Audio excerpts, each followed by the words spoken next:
The increased ambition of international climate policy, articulated in the Paris Agreement goal of holding the increase in the global average temperature to well below 2 degrees Celsius, above pre-industrial levels, and pursuing efforts to limit the temperature increase to 1.5 degrees Celsius above pre-industrial levels, has increased scrutiny on the role all sectors can play in climate change mitigation.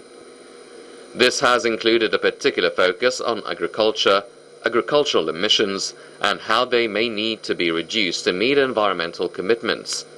Yet, in many treatments of agriculture's role in climate change, some key principles appear to be increasingly overlooked or misunderstood, specifically how the impacts of methane and nitrous oxide, the major greenhouse gases emitted from agricultural production, are distinct from each other, and in particular from carbon dioxide.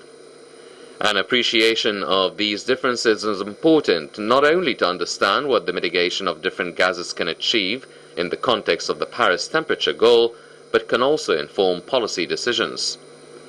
The global food system is responsible for 21 to 37% of annual emissions, as commonly reported using the 100-year global warming potential. In addition, the food system is the main cause of ongoing land use change, carbon dioxide emissions, primarily from clearing land for crop production or pasture. Net land use-related carbon dioxide emissions are estimated as being responsible for around 14% of annual carbon dioxide, with 10% directly linked to agriculture. Decreasing agricultural greenhouse gas emissions is important. Net food system carbon dioxide emissions must be eliminated, as with all other carbon dioxide emissions, and reducing agricultural methane and N2O, while distinct from CO2, is climatically beneficial and must be encouraged. More attention should be paid to the uses and limitations of different metrics for different purposes. A call for more environmentally robust approaches in the future is needed, including the use of multiple and alternative emission metric approaches and modeling of the relevant impacts. For agricultural methane, there is scope to negotiate what ongoing sustainable emission rates might be acceptable for different actors. Clarifying the impacts of different emitters can facilitate these negotiations and lead to workable mitigation policies. Other elements that need to be considered in balancing emission reductions from different sectors require broader political, ethical, and social considerations.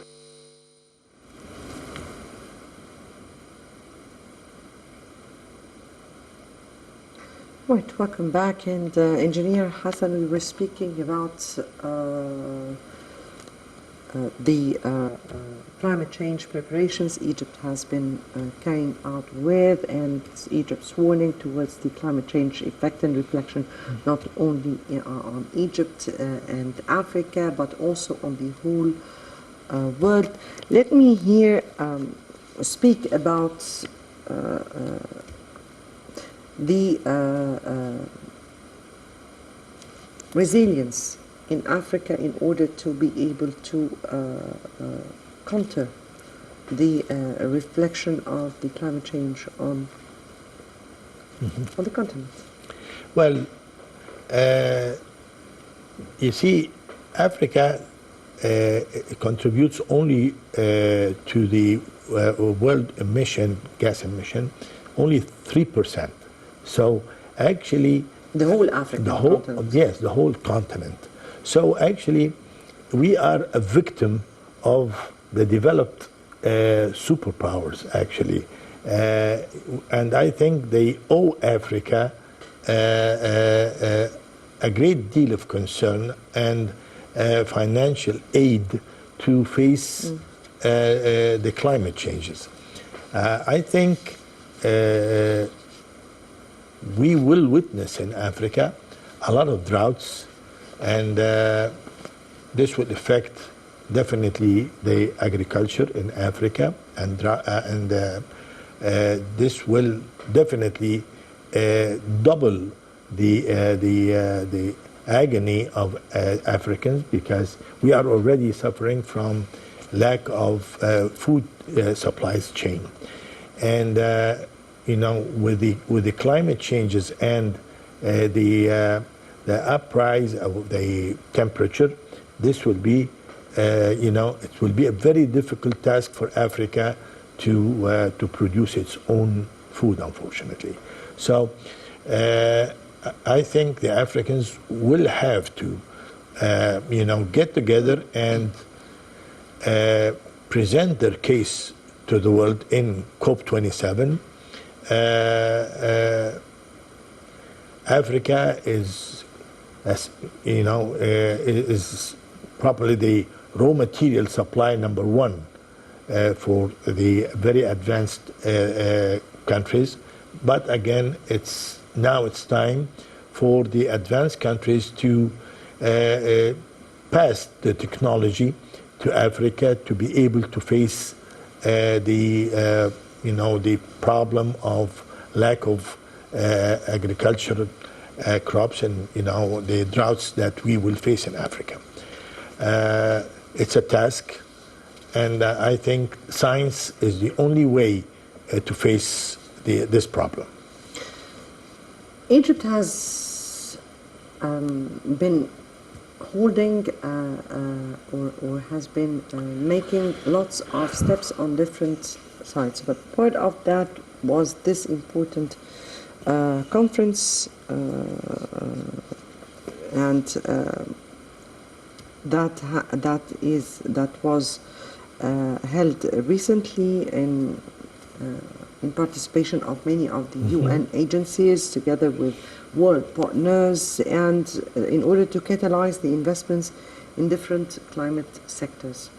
And Dr. Mahmoud Mohiddin here was speaking about the agenda of or the developmental agenda of Africa, along with that of Egypt 2063 and 2030, and finding economic solution in order to achieve the sustainable development that Africa needs. This at the backdrop of the pandemic that has just hit the world, a war that is very much threatening also supply chains of many sectors to the whole world, and a climate change challenge that is occurring, pledges that were made in Glasgow last year. How far are we able, first of all, to put catalyzers to climate finances from one side, and will what was delivered in Glasgow last year and what we aim for, or how will we be able to make sure to deliver on the outcome of the COP27? I think 60% of what was agreed in Glasgow is accomplished, and still we lack 40%, and this will be dumped on the program that COP27 will deal with. I think the whole world will have to face the climate change problem seriously, because it's going to definitely affect. It's a coincidence that Europe actually faced a very strange phenomena when a number of the rivers in Europe they dried actually suddenly, and the rise of the temperature in Europe also caused the fire in large areas of the woods in the U.S. and in Europe, and I think all of this will draw the attention of the whole world, that unless really we face the problem seriously, the humanity will suffer. Not only one nation or Africa or Europe only, but the whole humanity will face a threat. The climate changes definitely affected a lot of crops. The rise of the temperature or the reduction of temperature is very much had a major effect on crops. Lack of water or floods, all of this will, we have to deal with it in Africa and elsewhere, not only in Africa. But I hope that this time COP27 will make a difference. And the preparations that Egypt are taking right now, not only in Africa, but also with our European partners, could actually lead to a very binding and important agreement in COP27. We're speaking about moving from pledges to actions in pushing for food systems and food security and okay. So from your point of view, Sam, how can we really ensure at this upcoming COP27 moving from pledges to actions? This is exactly what I meant, particularly that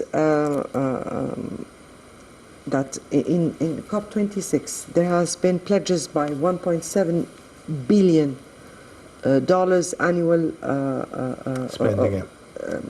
Actually a gap that was needed to be filled for the climate resilient agriculture in Africa and the Middle East. So how, from your point of view, will be able to move from actions to, or rather from pledges to actions, from words to deeds?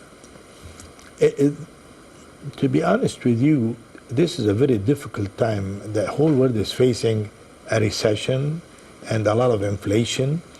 And in order to come up with a budget and fill this gap, it will be very difficult. But again, it's an international demand, actually.